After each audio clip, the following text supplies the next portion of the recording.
I think we all should be speaking up, because this is the country that we are going to bestow upon our kids after we are dead and gone. Is this the kind of, planet or country, is that what we are going to leave behind for our children? And the minute I became a mother, I was worried about everything that happened. Everything that happened in the newspaper I was worried about. And all I wanted to do was protect my kids.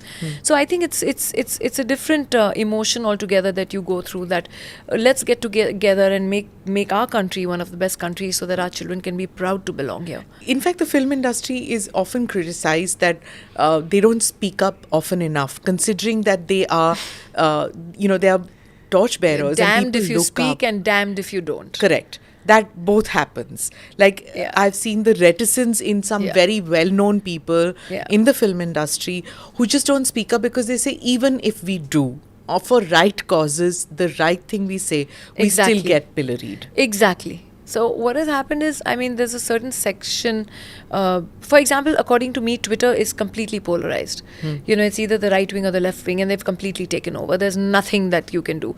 So either you're, Sangi, or you're a Naxalite. So it's either or. There's no middle path left anymore. There is no neutral path that you can take. But yes, when it comes to my country and when I have to speak about my country, फिर मैं भी भिड़ जाती हूँ. Because like I said, there is, and yeah, I do get comments, अरे तू तो acting ही कर, तू क्या जानती है, why? Am I not a citizen of this country? Am I not a mother who has children who will be the next generation of this country? Am I not paying my taxes? Am I not paying my dues living in this country? Am I not proud of this country? So what has taken me to be an actress, to be taken my rights away to speak about when I want to speak about my country? So who are you to tell me that? So if I don't come to your house and tell you don't talk about this, who are you to come to my house to tell me don't talk about this? Gossip magazines of those days, now there are no were completely blocked from my house. Really? Yeah, because 90s gossip magazines were the worst. And some of those women I see roaming around today carrying the women's lib badge over their heads and their hearts, who were the worst enemies of women, would body shame women, would slut shame women, would do everything possible to bring another woman down. And today they roam around being the biggest, feminists. So I was like, when did that happen? If I start telling stories about them. To you, where nobody would body shame you. You always looked perfect. Oh, no, please. I was called a lot of things.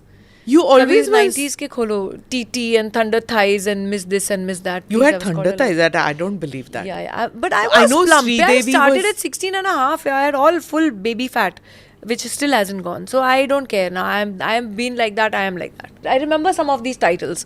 No, not only for me. A lot of other heroines also. And besides that, I think instead of supporting women, what they did was all these women editors, first of all, would fall in love with the heroes.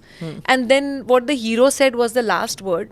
If he wanted to, pan a woman, the woman would be panned and shamed and literally her career ruined.